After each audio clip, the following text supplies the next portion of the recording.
वालेकुम। उम्मीद है तमाम दोस्त ठीक होंगे, सेहत भी ठीक होएगी। जैसा कि तमाम दोस्तों ने मालूम है कि इस टाइम सरसों का सीज़न स्टार्ट हो गया वा, नवा सीज़न।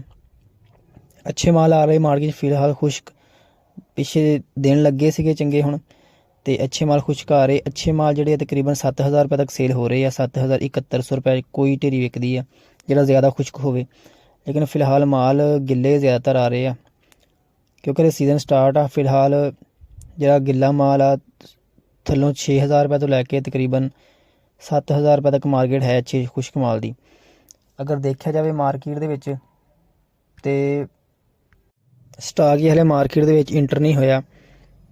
उहदी वजह हले कुछ गिले माल ज़्यादातर आ रहे हैं क्योंकि स्टाक माल उन्हें करना वा जिहड़ा पिछले दिनों पैसे बचा ले पिछले सीज़न दे विच। फिलहाल कोई ऐसे चांस नज़र नहीं आ रहे। पिछले 2-3 सीज़न ज़्यादातर लोगों ने नुकसान किया वा स्टाकिया ने। फिलहाल आने वाले दिनों के जिहड़ी खुश्क सरसों की मार्केट बेहतर नज़र आ रही है। जो गिली थल्ले वाली ज़्यादा मॉइस्चर वाली है वा उहदी मार्केट कुछ डाउन नज़र आ रही है। उहदी वजह कि आने वाले दिनों के कुछ मौसम 4-5 दिन खराब आ। 4-5 दिन मौसम खराब होने की वजह तो जो मार्केट के सरों आएगी वो डाउन रेट ते घट रेट ते सेल होएगी। उहदी वजह कि खुश्क करने वास्ते टाइम नहीं मिलना, ऐसा मौसम नहीं दरकार होगा कि उन्होंने खुश्क किया जा सके। इस वजह तो वो रेट ज़्यादा डाउन भी हो सकते हैं। 5500-5600 भी रेट आ सकता वा। लेकिन जो खुश्क माल आ उन्होंने मार्केट कदरे बेहतर रहेगी।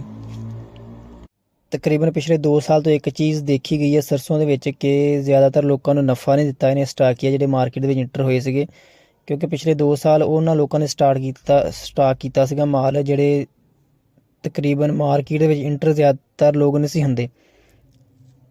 जिन्हें किसी ने मशवरा दिता सरों लै लो, सरों लै ली, किसी ने गिल्ली लै ली, किसी ने किस तरह महंगे रेटां लै ली।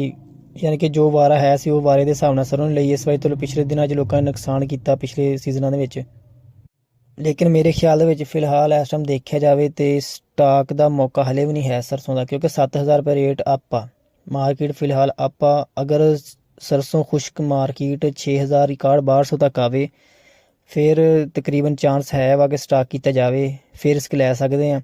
क्योंकि अगर 6000 6100 लई तो कुछ 6 महीने सरसों पई रहिंदी है स्टाक दे विच ते 200-300 रुपये की खोट भी आई नहीं है। सुकाई करके फिर तकरीबन 6500 रुपये तक पै जाती तो 67-6800 रुपये फिर रेट बने, फिर जाके सेल होवे, या 7000 रुपये रेट बने फिर जाके सेल होवे, फिर कोई पैसे बचने के चांस है। लेकिन फिलहाल जो देखते पे 7000 रुपये रेट खुश्क सरों का या 7100 रुपये इन्होंने रेटों के स्टाक करने का कोई है नहीं है भी कि स्टाक किया जाए। अगर रिस्क लेना वा तो तकरीबन 6500-6400 रुपये तक रिस्क लिया जा सकता खुश्क माल का।